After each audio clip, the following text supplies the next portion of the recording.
উচিত। আন্দোলনরত শিক্ষার্থীরা তাদের নতুন কর্মসূচি ঘোষণা করেছে, সেই কর্মসূচি নিয়ে আসছি, আমাদের চোখে পড়েছে হয়তো। তার আগে একটা জিনিস একটু বলা দরকার, এটা আমাদের জেনে রাখা দরকার, বোঝা দরকার।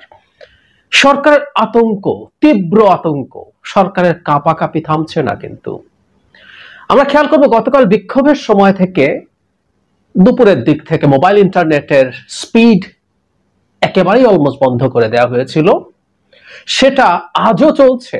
আমরা অনেকেই খেয়াল করছি ইন্টারনেট ব্যবহার করে, মোবাইল ইন্টারনেট ব্যবহার করে তেমন কিছুই করা যাচ্ছে না।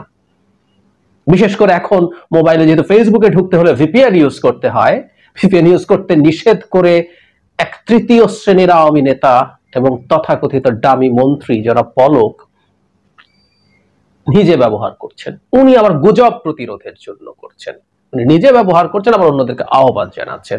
যাই হোক, আমরা যখন ভিপিএন ব্যবহার করি বেশিরভাগ ক্ষেত্রেই এগুলো ফ্রি ভিপিএন, এগুলো স্পিড কমিয়ে দেয়। ফলে যেটা হলো, ইন্টারনেটের স্পিড এমনি কম, ওই কমিয়ে দেওয়ার ফলে আর তেমন কিছু করা যায় না। এবং নতুন ঘটনা আমি সন্ধ্যার দিক থেকে দেখছি, ব্রডব্যান্ড ইন্টারনেটও স্পিড অনেক কমে গেছে।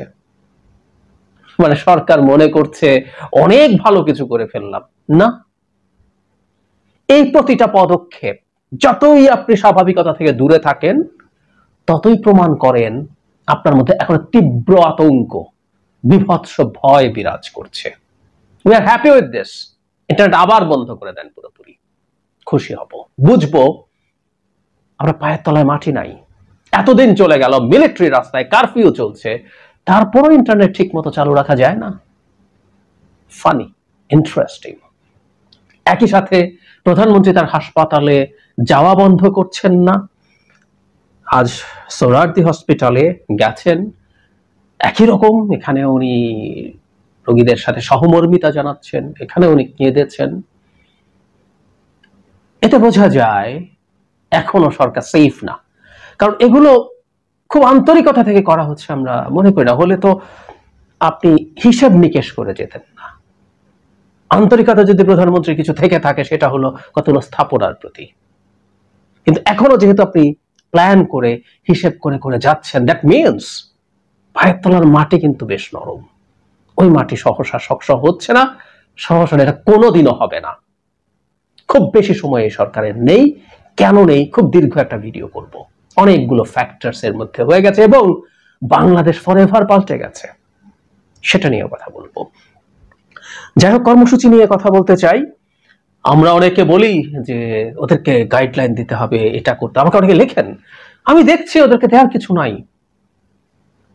মানে এই জাতির সবচেয়ে বড় প্রাপ্য পাওনা হচ্ছে আমাদের এত চমৎকার একটা তরুণদের গ্রুপ আছে, শিক্ষার্থীরা আছে, যারা দেশকে এভাবে দেখে যে তার নিজের স্বার্থ শেষ হয়ে গেলেও তাদের বন্ধুদের স্বার্থ রক্ষা করার জন্য মাঠে থেকে যেতে চায়, বন্ধু হত্যার বিচার চায়, স্বজন হত্যার বিচার চায়, অথবা কাউকে চেনে না এই রাষ্ট্রের আরেকজন ফেলো নাগরিক হত্যার বিচার চায়। ওরা খুব চমৎকার ভাবে সব কর্মসূচি নিয়ে হাজির হচ্ছে। আজ টেকনিক্যালি মানে এই রাত পার হলেই তাদের নতুন কর্মসূচি হচ্ছে মার্চ ফর জাস্টিস। এখানে বলা হচ্ছে ছাত্র জনতার উপরে গণহত্যা, গণগ্রেপ্তার, হামলা, মামলা, গুম খুনের প্রতিবাদ, জাতিসংঘ কর্তৃক তদন্তপূর্বক বিচারের দাবি এবং ছাত্র সমাজের 9 দফা আদায়ের লক্ষ্যে দেশের সকল আদালত, ক্যাম্পাস ও রাজপথে আগামীকাল বুধবার মার্চ ফর জাস্টিস কর্মসূচি পালনের ঘোষণা দিয়েছে বৈষম্য বিরোধী ছাত্র আন্দোলন। আজ মঙ্গলবার রাতে তারা এটা জানিয়েছে। বিজ্ঞপ্তিতে বলা হয়, আন্দোলন দমনের জন্য শাসকদের নির্দেশে সাধারণ ছাত্র ও আন্দোলনের সমন্বয়ক এবং বিরোধী রাজনৈতিক নেতাদের বিরুদ্ধে যেভাবে গণদের গ্রেফতার চালানো হচ্ছে সেটা রীতিমতো দেশের সংবিধান বিরোধী ও মানবাধিকারের চরম লঙ্ঘন। Very true. জাতিসংঘ বলেছে, ইউরোপিয়ান ইউনিয়ন বলেছে, তার আগে জাতিসংঘের মানবাধিকার বিষয়ক হাই কমিশন বলেছে। সবাইকে বিরোধীরা টাকা দিয়ে কিনে নিয়েছে।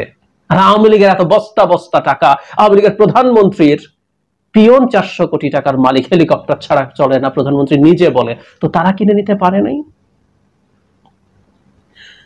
বিবৃতিতে বলা হচ্ছে, গত 12 দিনে 10,000-এর বেশি নিরপরাধ মানুষকে গ্রেপ্তার করা হয়েছে। রাতের আধারে বাড়িতে বাড়িতে গিয়ে খোঁজ নেওয়া আছে কোনো শিক্ষার্থী আছে কিনা, থাকলে সঙ্গে সঙ্গে মোবাইল চেক ও গ্রেপ্তার। গণমাধ্যমে এমন খবরও চেপেছে যে বিনা অপরাধে গ্রেপ্তার করে মোটা অঙ্কের টাকা নিয়ে ছেড়ে দেওয়া হচ্ছে। বিজ্ঞপ্তিতে ছাত্র সমাজের 9 দফা দাবি মেনে নিয়ে দেশকে স্থিতিশীল করার আহ্বান জানিয়ে আগামীকালের কর্মসূচিতে একত্রতা ঘোষণা করতে সারা দেশের শিক্ষক, আইনজীবী, মানবাধিকার কর্মী, পেশাজীবী, শ্রমজীবী সকল নাগরিকের প্রতি অনুরোধ জানানো হয়েছে। ইয়াস, সবাই একাত্মতা প্রকাশ করছে, করে। এই জাতি এই আন্দোলনের পেছনে আছে। এই জাতি বলা ঠিক হবে না। এর মধ্যে 1% খানাকে আওয়ামী লীগের টাউট বাটপার, প্রশাসন, পুলিশ, আওয়ামী লীগের ব্যবসায়ী, এদের একটা নেক্সাস আছে। হালুয়া রুটি খায় কিছু মানুষ, ওই 1% বাদে ইটস 1 ভার্সেস 99। বহুদিন বলেছি আমি, যারা সহি আওয়ামী লীগ রাজনীতি, যারা রাজনীতি করে, যারা রাজনীতি মানে একটা দেশের ক্ষমতাকে গায়ের জোরে ধরে রেখে ওই দেশটাকে শুষে শেষ করে বাকি সব মানুষকে প্রজায় পরিণত বা ভৃত্যে বা কৃতদাসে পরিণত করাকে বোঝে না, সেই আওয়ামী লীগাররাও এর পেছনে আছে ফর শিওর।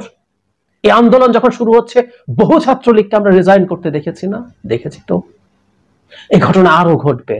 সো এদের পেছনে সবাই আছে, তারা সেই সাহসে বলিয়ান আমি বিশ্বাস করি।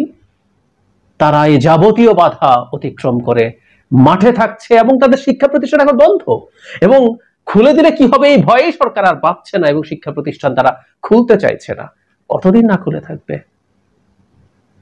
এই জেনারেশনকে মেরে, প্রথম পিটিয়ে ছাত্রলীগ দিয়ে, এরপর গুলি করে হত্যা করে, আহত করে, জখম করে, অন্ধ করে দিয়ে, তারপর গ্রেফতার করে সব ভয় ভেঙে দিয়েছে। আমরা একটা ভিডিও আমরা দেখেছি কি জানি না, ছেলেকে পুলিশ ধরে নিয়ে যাচ্ছে, মা এসে তার ছেলের পাশে পিঠ চাপড়ে, হাত চাপড়ে দিচ্ছে।